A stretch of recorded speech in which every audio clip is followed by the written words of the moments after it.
یہ کہہ رہے ہیں کہ دارالسلام جامعہ دارالسلام عمر آباد کے کسی عالم سے ان کی ملاقات ہوئی اور انہوں نے سوال کیا کہ کیا بلال فلپس سے علم لیا جا سکتا ہے کہ نہیں لیا جا سکتا، جس کا جواب انہوں نے دیا کہ ہاں ان سے علم لیا جا سکتا ہے، جس پر انہوں نے کہا کہ میں نے سنا ہے کہ وہ اخوانی فکر سے متاثر ہیں تو ان سے علم لیا جا سکتا ہے کہ نہیں لیا جا سکتا۔ تو انہوں نے پھر سے جواب دیا کہ علامہ البانی اور دوسرے علماء بھی اہل بدعت سے علم لیتے تھے۔ یہاں دو انداز کا فکری انحراف۔ پہلی بات تو یہ ہے کہ بلال فلپس سے علم لینا ان کی اخوانیت یا فکری انحراف کی بنیاد پر جائز نہیں، جبکہ وہ جواز کا فتویٰ دے رہے ہیں۔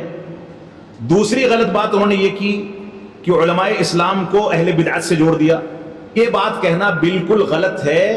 کہ علامہ البانی نے اہل بدعت سے علم حاصل کیا ہے، یہ اتہام ہے۔ بسا اوقات بعض علماء، جس میں علامہ البانی بھی شامل ہو سکتے ہیں، بسا اوقات کچھ ایسے علماء ہوتے ہیں جن کے ہاں معمولی قسم کی بدعات ہیں، ان کی بدعت سے متنبہ ہو کر کے، آگاہ رہ کر کے ان سے کوئی مادہ پڑھ لیتے ہیں، عربی زبان ہے یا کچھ اس طرح کی چیزیں ہیں، لیکن وہ جانتے ہیں، ان کے اندر شعور ہوتا ہے کہ کہاں بچنا ہے اور کہاں اختیار کرنا ہے۔ یہاں پر جن صاحب نے آپ کو یہ جواب دیا کہ بلال فلپس سے علم لیا جا سکتا ہے اور اس جواب کے جواز میں ایک باطل استدلال کیا، یہ در حقیقت جامعہ دارالسلام عمر آباد کی اس فکری انحراف کا نتیجہ ہے جو اخوانیت کی شکل میں وہاں غالب آ چکا ہے۔ وہاں تفہیم القرآن کو ترویج دی جاتی ہے، وہاں پر باطل افکار کی کتابوں کو طلبہ کے لیے پروموٹ کیا جاتا ہے، اور وہاں پر بہت ساری ایسی چیزیں ہیں جو چیزیں ماضی میں پیش آتی رہی۔ ایک چھوٹا سا واقعہ میں آپ کے سامنے ذکر کروں گا۔ 1980 میں، اگرچہ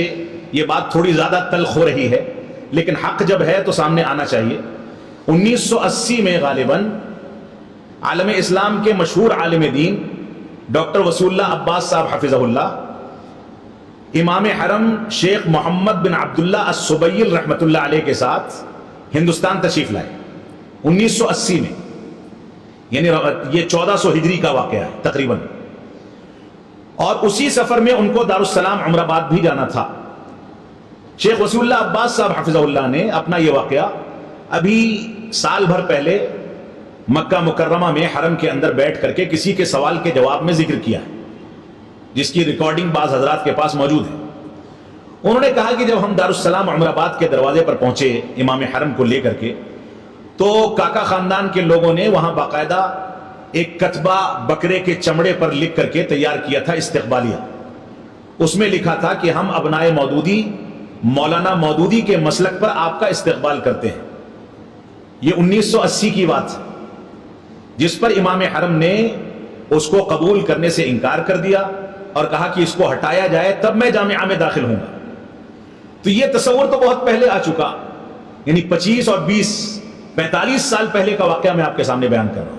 اور ابھی ماضی قریب میں تفہیم القرآن تقسیم کرنے کے واقعات ہمارے سامنے آئے ہیں کہ وہاں کے پروگراموں میں تفہیم القرآن تقسیم کی گئی اور اس طرح کی باتیں کی گئیں۔ تو انحراف موجود ہے، ہمارے بزرگوں نے اس جامعہ کو قائم کیا تھا۔ ہم اپیل کریں گے موجودہ ذمہ داران سے کہ اس چیز کو ختم کیا جائے، منہج سلف کی جانب رجوع کیا جائے، قرآن و سنت کی پیروی کی جائے، اور ہمارا یہ قیمتی سرمایہ جو ہمارے بزرگوں نے قائم کیا تھا یہ کسی بھی صورت میں غلط ہاتھوں میں نہیں جانا چاہیے۔ اللہ رب العالمین ہم سب کو ایک دوسرے کا تعاون کرنے اور قرآن و سنت اور منہج سلف کی بنیاد پر تعاون کرنے کا ہم لوگوں کو اہل بنائے اور اس کی توفیق عطا فرمائے۔